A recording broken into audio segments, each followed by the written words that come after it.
Welcome guys, and today I'm going to show you how you can connect universal remote to your Ecco TV. So what you'll need to do is take your remote control and hold this button. So make sure to turn your TV on first, like with the button on the TV or the old remote, and after that hold this button until this light turns on and starts blinking. So it will be around 3 seconds of holding this button.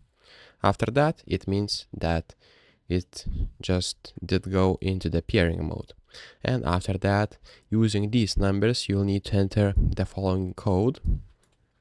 As you can see, the Ecco code on Ecco TVs are 1016, 1046, 1082, 1116 and 1146. So try to enter those numbers and your remote should connect to your Ecco TV. If this video was helpful, please make sure to subscribe to Guide to Everything, comment down below for the algorithm, and see you in the next one.